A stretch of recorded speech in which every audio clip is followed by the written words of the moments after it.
Bonjour, merci d'être ici avec nous ce matin.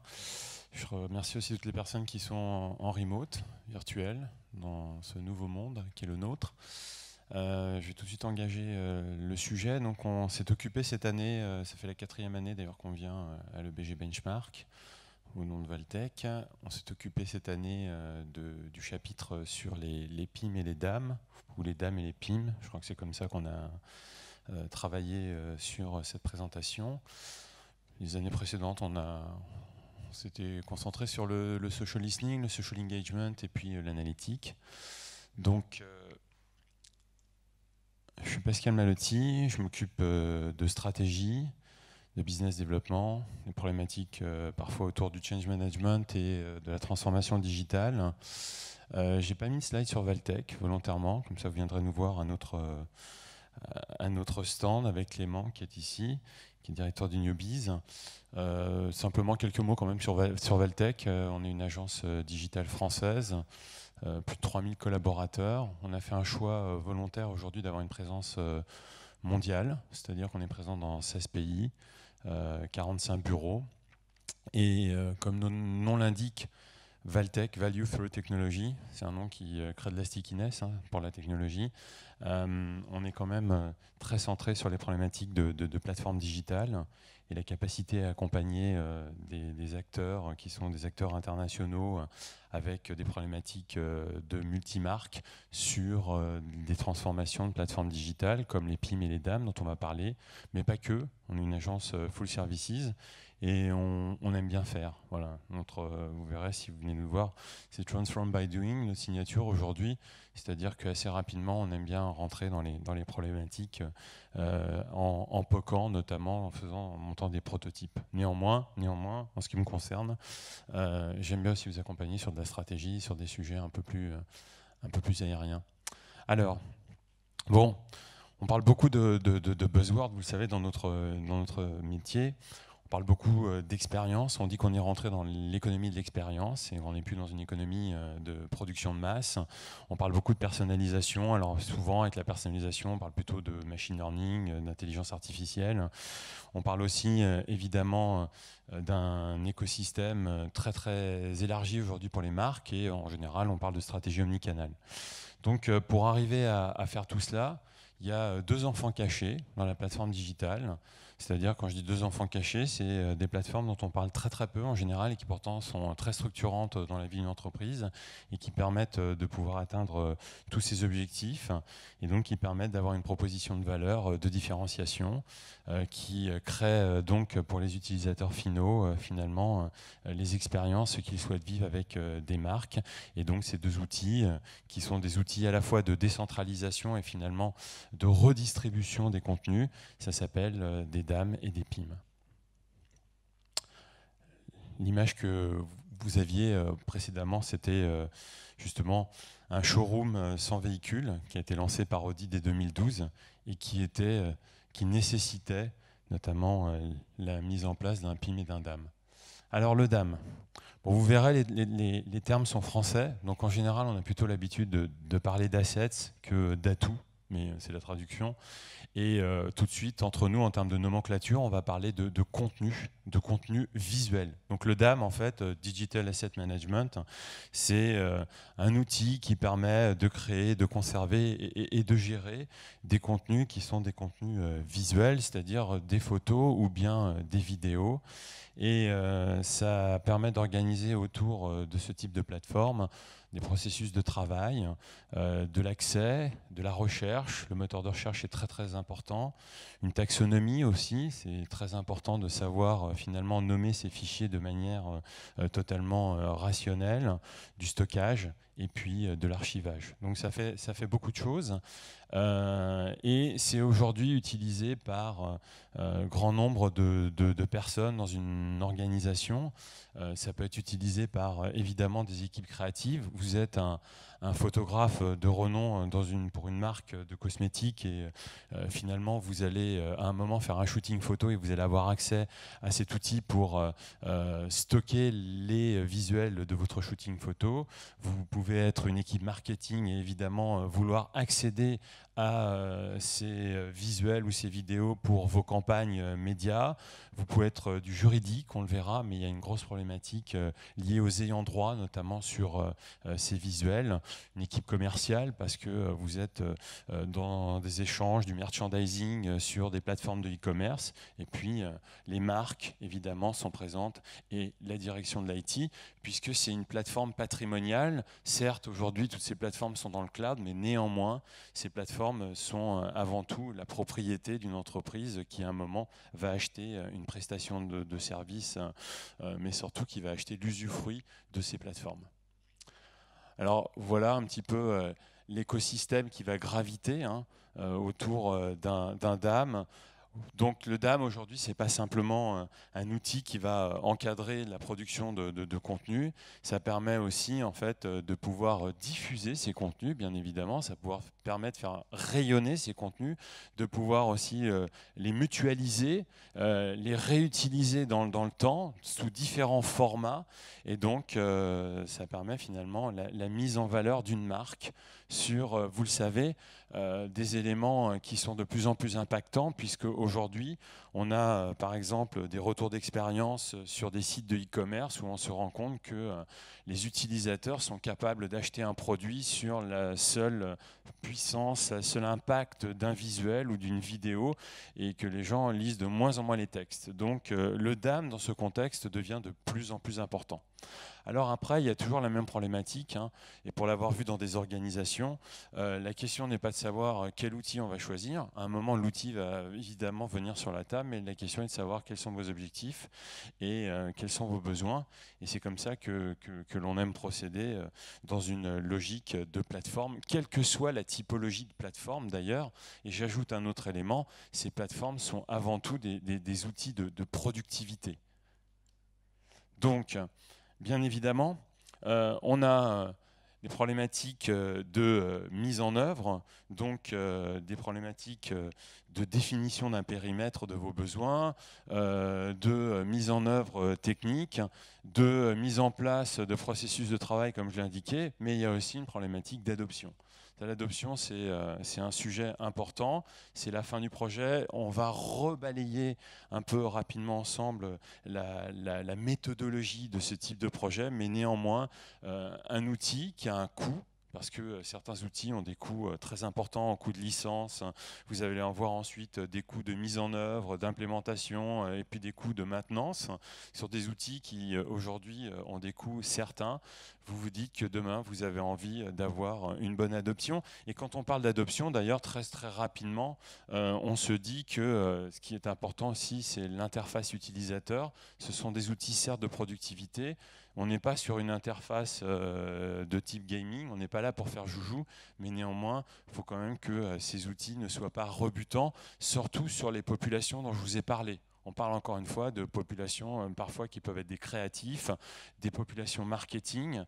Très souvent, nous, quand on est rentré sur les projets DAM, en fait, les premiers clients qui sont venus nous voir sur des DAM, c'était des maisons de luxe qui avaient des problématiques de cohérence de marque, qui évidemment ont une gestion de l'image qui est au cordeau, donc par rapport à des problématiques qui sont des problématiques ou des sujets très sensibles.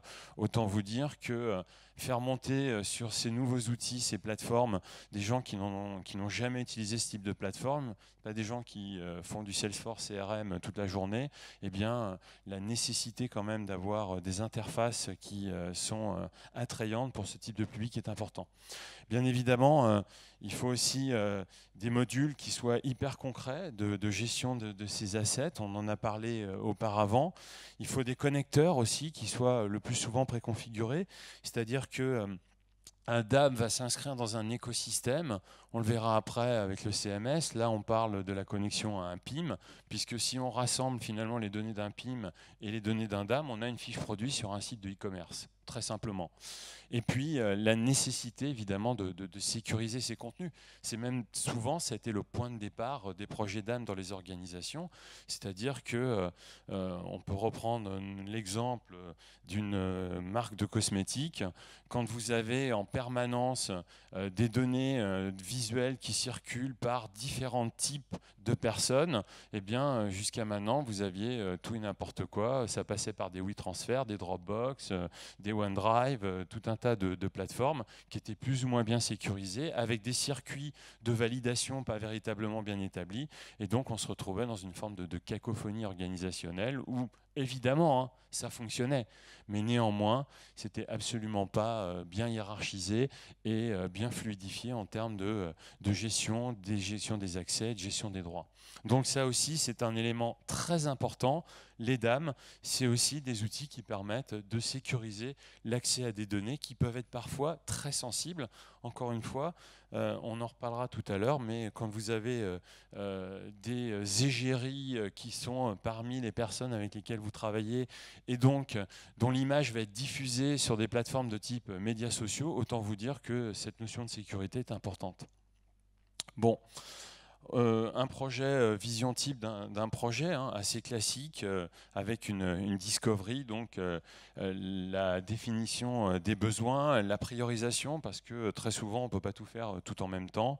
Donc on va essayer aussi de comprendre vos besoins business. C'est très important, on verra ça sur la partie PIM, mais ce n'est pas qu'une vision fonctionnelle, on a aussi besoin de comprendre quels sont quelle est la mise en place aujourd'hui de votre écosystème.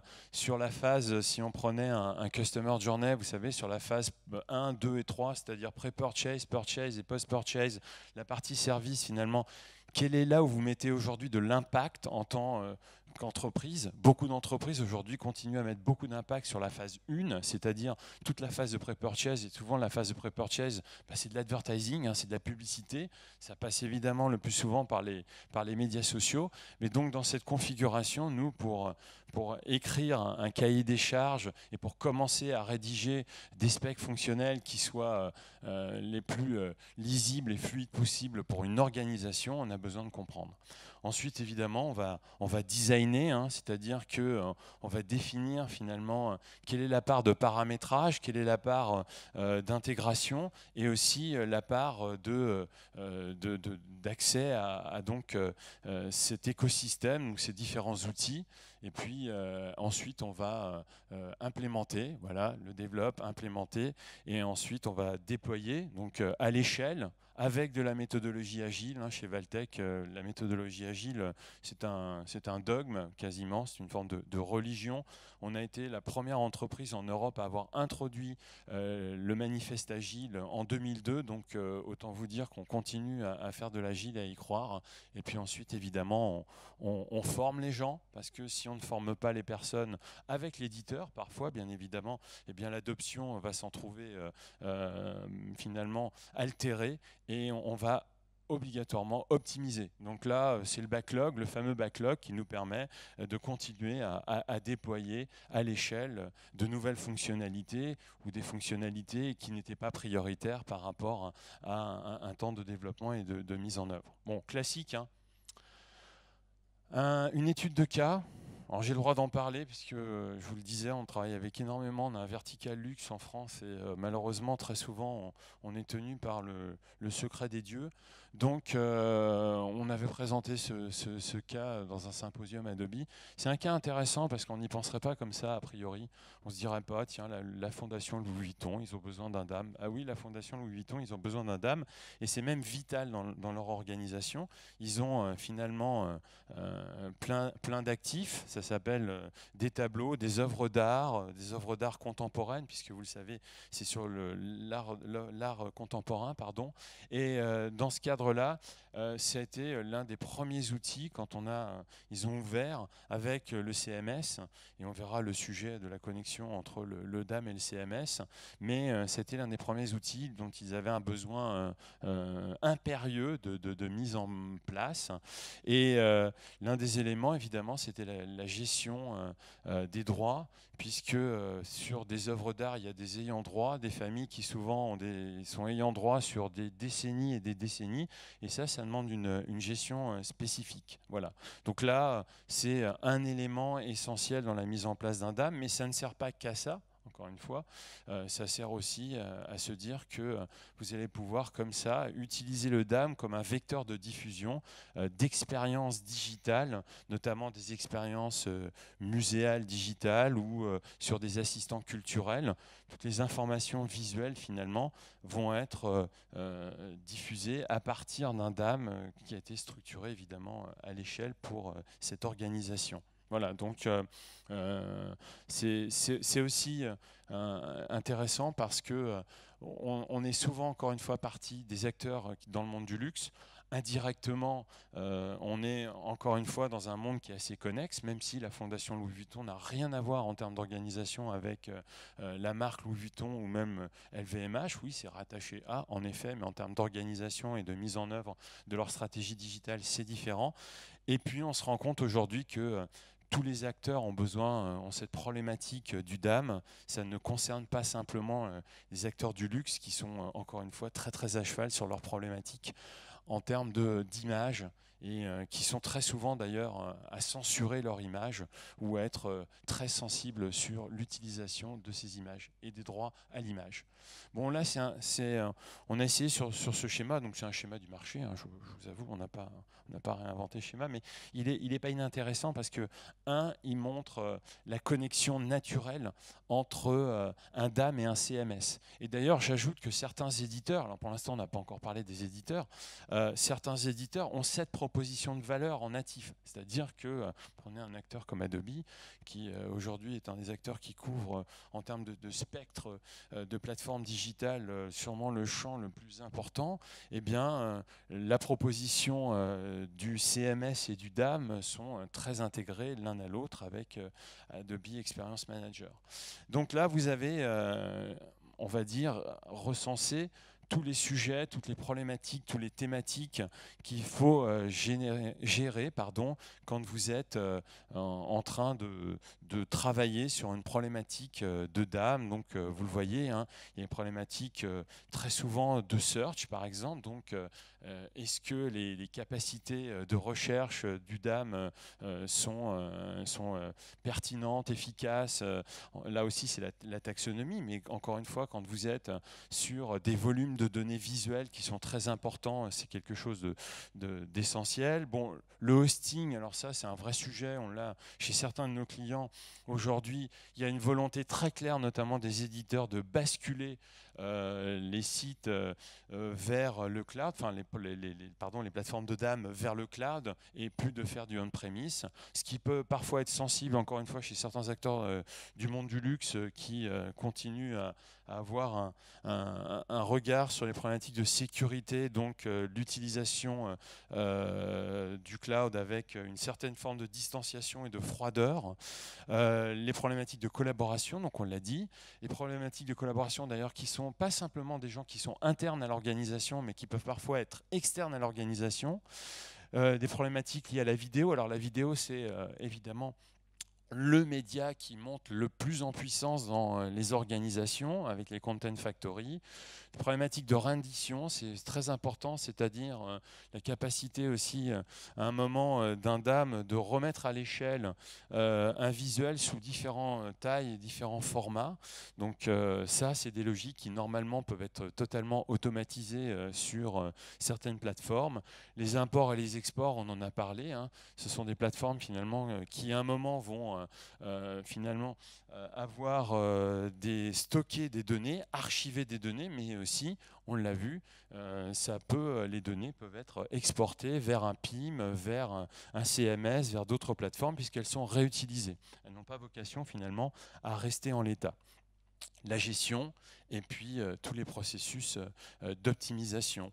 Le sujet, par exemple, en ce moment, beaucoup, c'est l'auto-tagging, c'est-à-dire la capacité de ces plateformes à taguer automatiquement, on va dire, des formats visuels ou des formats vidéo, une fois que vous avez créé des nomenclatures. Et là, par exemple, l'intelligence artificielle est très, très utile, puisqu'à partir du moment où vous avez créé certaines règles de gestion, en logique auto-apprenante, c'est l'outil qui va définir les nouvelles règles de nomenclature. Alors, les PIM.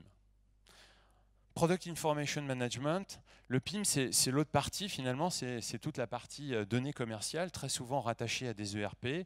C'est une sorte de catalogue qualitatif qui là est plus géré par des équipes commerciales et marketing, très complémentaire du DAM, mais néanmoins c'est plutôt de l'information produit, on va dire statique, plutôt texte. Voilà.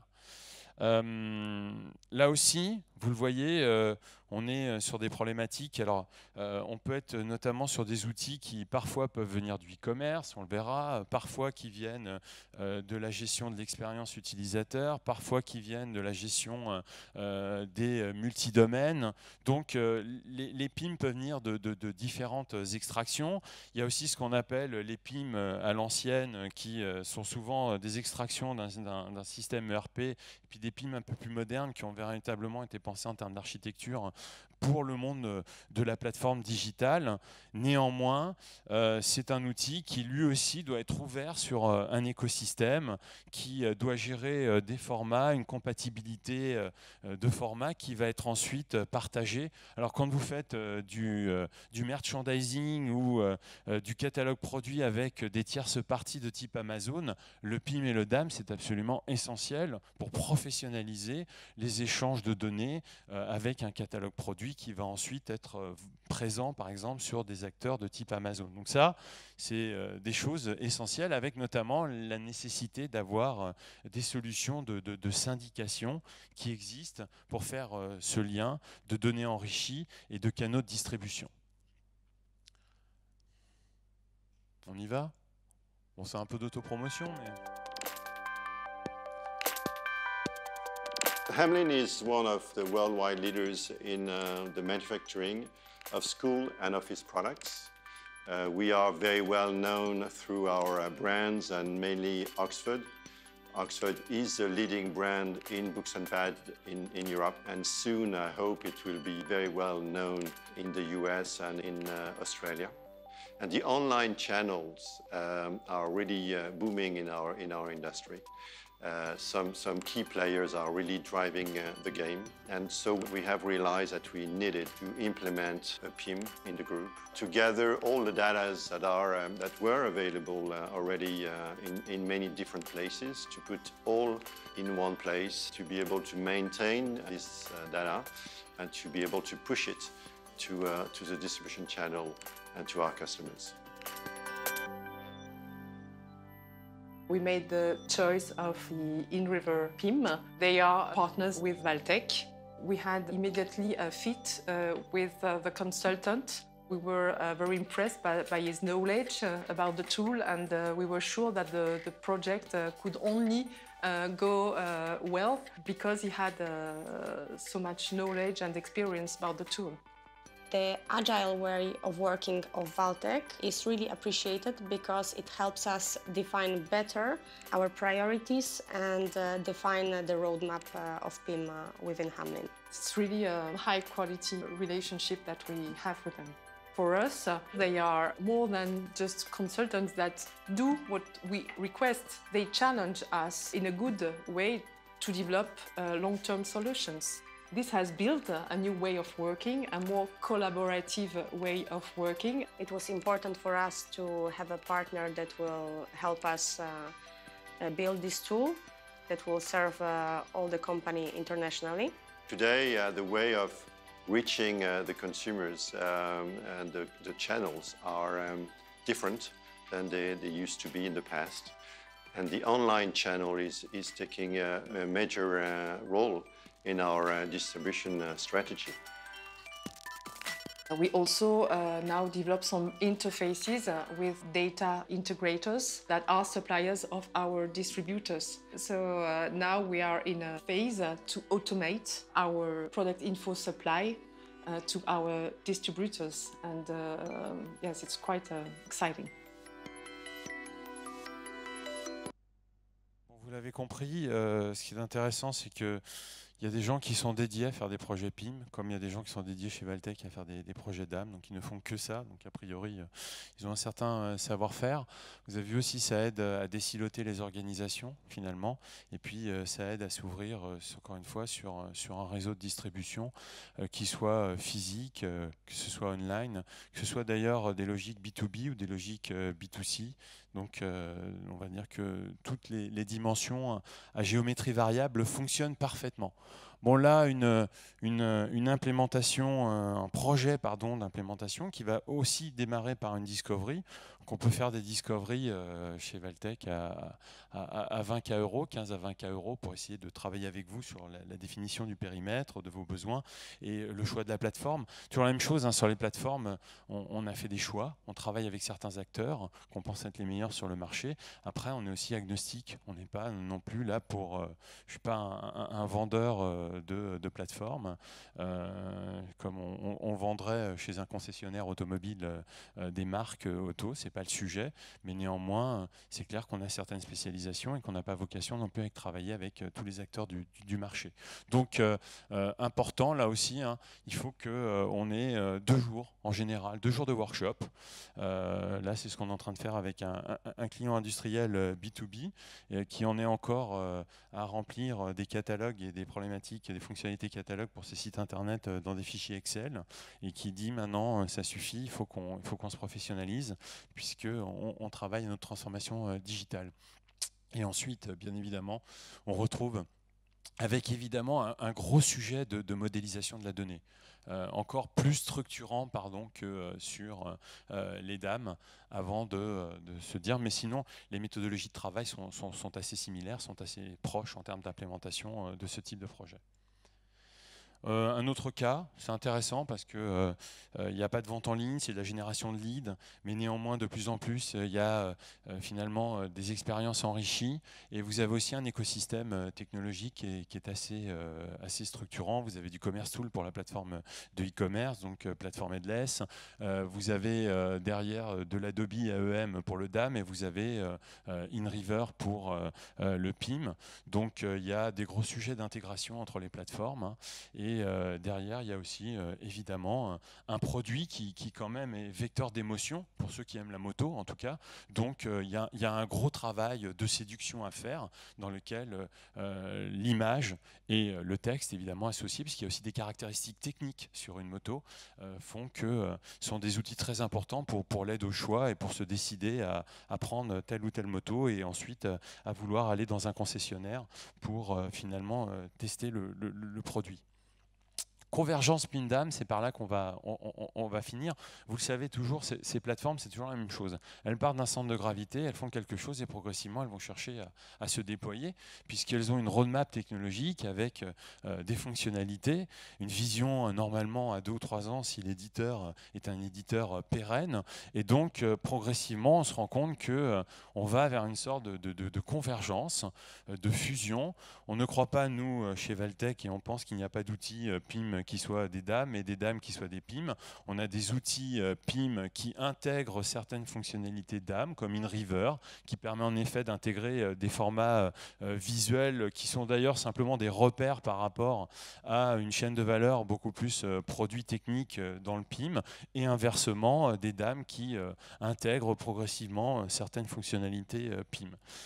Donc là aussi, hein, la question, à un moment, quand même, il va falloir prioriser quel est l'outil qui va être la seule et unique source de confiance, qui va permettre de statuer sur la qualité des données quand on empile des outils, quelle gouvernance, quel protocole, quel format. Donc, toutes ces problématiques vont devoir, à un moment, être tranchées à la fois par vous, en tant que marque, et aussi par nos experts qui vont vous conseiller sur les bons choix, par les pratiques et par les bonnes pratiques que l'on a pu connaître sur des projets passés. Bon, des nouveaux cas d'usage, hein, ça s'enrichit, les problématiques. Encore une fois, la complexité des plateformes grandit. Et derrière, l'intégration aussi, puisque on cherche à accélérer sur ces processus d'expérience omnicanal. Donc, les problématiques d'upselling, de cross-selling, de fidélisation enrichie qui vont vous ouvrir finalement à des profils de la connaissance client en CRM si vous voulez aller vers de la personnalisation, des scénarios d'engagement personnalisés en fonction de segments clients, qui souvent donc vont devoir rattacher des données qui sont donc des données textuelles ou des données visuelles à des segments marketing, des campagnes automatisées, des productions de contenus riches avec des expériences enrichies qui peuvent être d'ailleurs des 360, qui peuvent être de la réalité virtuelle, de la réalité augmentée.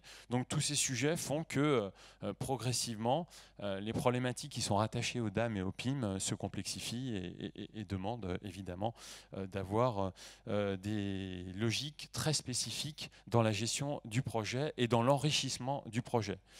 Le sujet évidemment lié autour des médias sociaux, c'est une vraie transformation encore une fois pour certains acteurs. Quand on entend certaines marques de cosmétiques dire qu'aujourd'hui entre 70 et 80% de leur budget se passe par l'influence, les influenceurs et les médias sociaux. Donc là aussi, hein, tout ce qui est lié à des campagnes interactives, des campagnes qui intègrent de la vidéo, de l'UGC.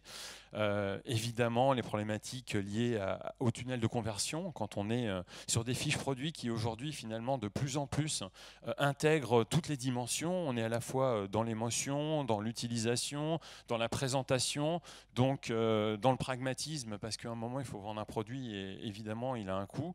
Donc tous ces éléments font que aujourd'hui les images, les vidéos, toutes les specs, le packaging font appel à des données qui viennent d'un PIM et d'un DAM. Et puis évidemment aussi, vous allez avoir ces sujets quand on est soit en amont d'un projet ou en aval sur le service client, l'accompagnement, le feedback des communautés, donc pour la fidélisation. En un mot, aujourd'hui, sur toute l'intégralité d'un parcours client, finalement, vous avez besoin à un moment donné d'échanges de données qui vont provenir d'un PIM ou d'un DAM. Puis bon, on peut élargir, donc il y a des sujets, hein, ces outils, encore une fois, s'ouvrent de plus en plus, deviennent eux-mêmes de plus en plus intelligents, vont intégrer des niveaux de contextualisation, parce que, encore une fois, ce sont des outils qui sont vecteurs d'émotion, d'information, de compréhension des usages, et donc ces outils aujourd'hui utilisent de plus en plus des technologies de machine learning ou d'intelligence artificielle, et ça ne fera que s'accélérer. Voilà, j'en ai fini. Alors juste ce que je veux vous dire, c'est qu'évidemment, on a regardé donc en annexe, on a fait une liste de ce que l'on considère comme aujourd'hui les principaux acteurs sur les plateformes PIM et sur les plateformes DAM. On ne les a pas scorés. Voilà, les années précédentes, on avait scoré les acteurs. Cette année, c'était un choix très rationnel et effectué avec l'EBG. On a simplement finalement essayé de définir quels étaient les points forts, certaines références. Il y a beaucoup d'acteurs qui sont des acteurs naissants. On a mis aussi des acteurs aujourd'hui qui sont, on va dire, les acteurs qui ont une certaine pérennité sur ce marché depuis plusieurs années.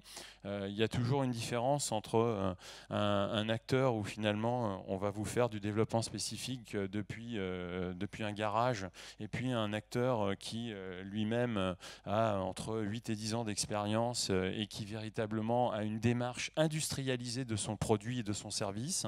Donc on a essayé de faire la part des choses tout en restant évidemment le plus neutre possible et aussi en s'appuyant sur des études. Donc là, on a fait le même travail sur le DAM. Donc c'est encore une fois une forme de liste des acteurs et donc de leurs compétences, de leur savoir-faire en termes de périmètre fonctionnel. Le plus difficile finalement, c'est de savoir quels sont les points forts et les points faibles d'une plateforme. Et puis on s'est appuyé sur des gens qui ont étudié peut-être en plus grande granularité, mais vous le savez aussi, Ce ne sont pas des experts. Vous avez des spécialistes qui, à un moment, vont scorer des outils, qui ont fait des entretiens avec les éditeurs, qui essaient d'avoir une démarche neutre, d'approche très conseil. Mais la différence, c'est que nous, on met les mains dans le cambouis et donc on regarde ces outils de l'intérieur en ouvrant le capot et en regardant dans le moteur. Par contre, c'est vrai, aujourd'hui, on ne peut pas avoir une expérience sur l'intégralité de ces outils. Ça ne ferait absolument aucun sens pour nous en tant qu'agence digitale / intégrateur. Est-ce que vous avez des questions? Alors des questions qui peuvent être aussi à distance. Hein. Est-ce que c'était clair?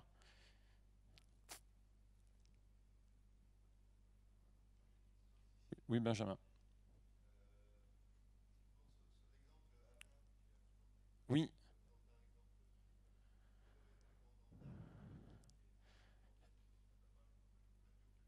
Eh ben, on est en train d'y réfléchir. Voilà. C'est un projet normalement 2021. On est en discussion depuis plusieurs mois avec Hamelin. Hamelin maintenant en effet veut travailler sur son DAM. Alors après, il y a toujours c'est toujours le même sujet. Hein.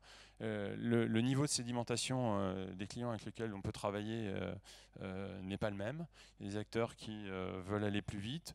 Eux, ils ont pris le temps de choisir un PIM. Ça leur a pris déjà 2 ans de le mettre en place, de l'asseoir dans l'organisation. Et maintenant, c'est vrai que le sujet du DAM arrive sur la table et va être normalement la plateforme complémentaire à mettre en place pour compléter le PIM. Assez souvent, sur des problématiques, je vous parlais toujours tout à l'heure de cet acteur du B2B aussi, sur des problématiques avec des catalogues qui sont des catalogues assez complexes en termes de caractéristiques techniques, parce que par exemple, l'acteur dont je vous parle dans le B2B, il y a beaucoup de pièces détachées qui sont rattachées à un produit. On doit commencer plutôt par le PIM que par le DAM. Donc c'est le bon ordre en termes de mise en œuvre de ce type de projet. Oui.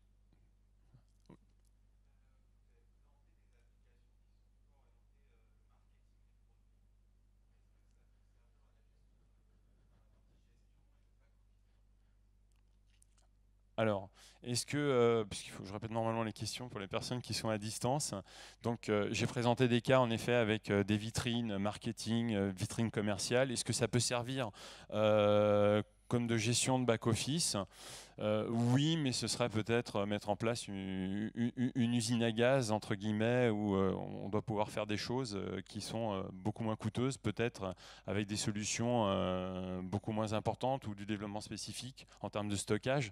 Donc ça sert quand même à faire rayonner à un moment un écosystème qui peut être sur des canaux physiques d'ailleurs, pas que digitaux, mais ça prend tout son sens avec l'explosion des touchpoints, donc des points de contact, et donc la nécessité pour une marque de rayonner sur un écosystème élargi principalement, et notamment dans lesquels, on le sait, la part des médias sociaux prend une part très très importante dans la vie des entreprises pour pouvoir nurturer la marque ou pour pouvoir mieux vendre en étant au plus proche du canal de conversion. Oui.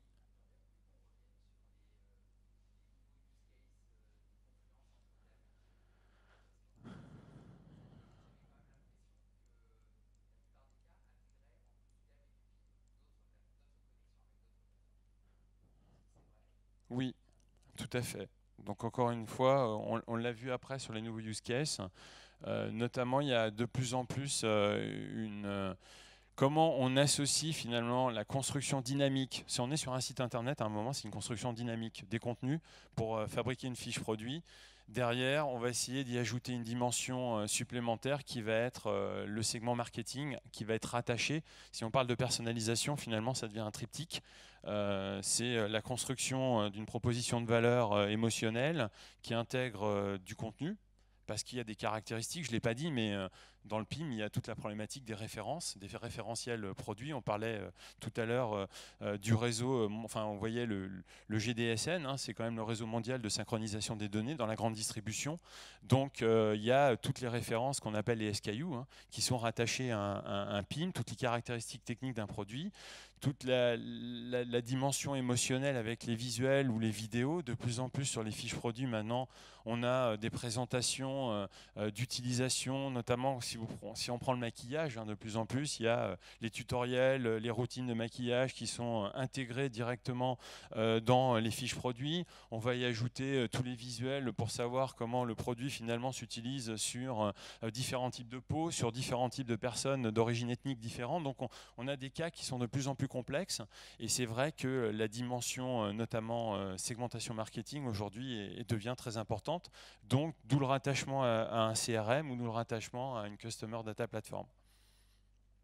C'est des associations, hein, bien évidemment, en termes de connecteurs, et des associations qui sont des règles de gestion, qui deviendront de plus en plus pilotées aussi par de l'intelligence artificielle, c'est-à-dire que c'est la machine qui décidera des règles par rapport à un paramétrage que vous avez fait en amont. Oui.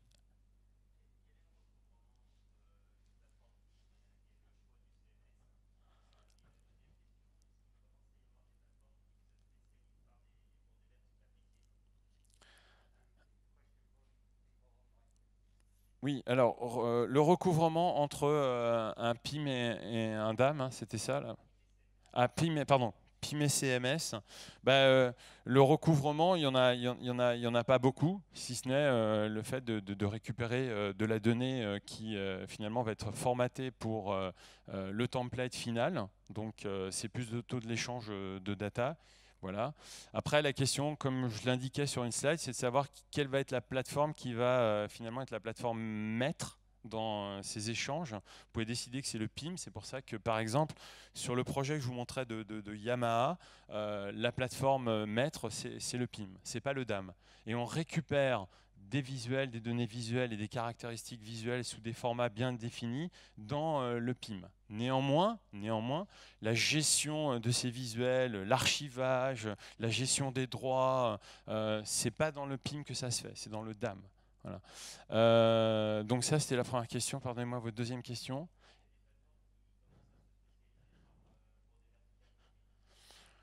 Alors nous on ne le voit pas parce qu'on travaille avec des éditeurs qui ont cette capacité finalement à être multiverticale.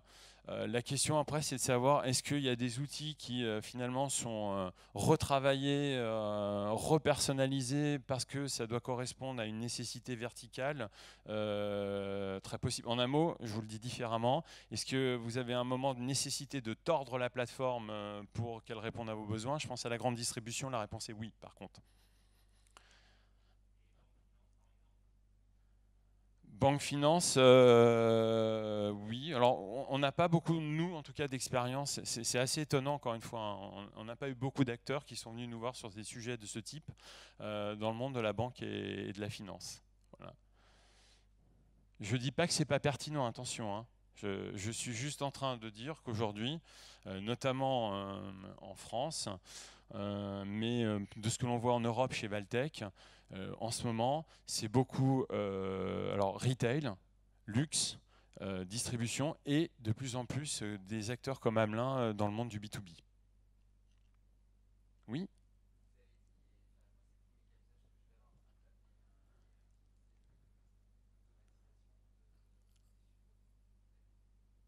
Alors, donc, le cas d'usage sur le e-commerce, totalement, en effet, c'est presque un oubli, merci de la question. Il y a même des PIM, hein, si on revient un peu plus loin, pardon, très rapidement. Voilà. Ça, c'est le DAM. Mais si on regarde le PIM, attendez. Normalement, vous allez voir, c'est le PIM, hein, vous allez voir que chez Ibris, bien évidemment, c'est une plateforme de e-commerce et qui intègre une proposition de valeur. C'est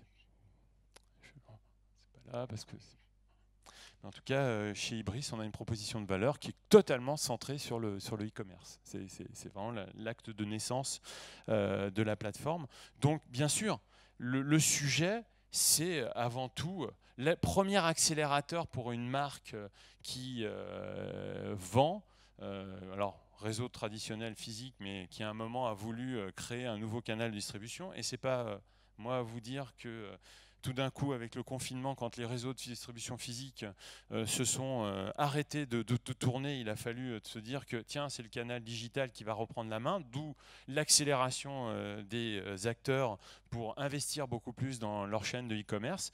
Bien évidemment, c'est avant tout cette problématique du e-commerce. Et d'ailleurs, très souvent, ces acteurs qui n'avaient pas le PIM ou le DAM, le PIM et le DAM, étaient considérés notamment par des acteurs comme Amazon, comme des amateurs. Et c'était Amazon qui faisait le travail à leur place en termes de merchandising et de proposition de valeur online sur les fiches produits. Donc, bien évidemment, l'enjeu du e-commerce est absolument essentiel. Et vous le savez aujourd'hui, de plus en plus, les acteurs du retail ont envie d'avoir un e-commerce qui pèse entre 20 et 30% de leur chiffre d'affaires global. On a encore des acteurs aujourd'hui qui sont entre 5 et 10%. Donc, c'est un enjeu majeur. Oui. Très bien. Tout à fait. Vous êtes les bienvenus. Je sais que je dois parler avec Pasquale après. Et vous êtes les bienvenus. Je vous remercie d'abord de votre présence. Et je vous souhaite une excellente journée et une très très belle fin de BG Benchmark à Amsterdam. Merci beaucoup. Ça a été un grand plaisir.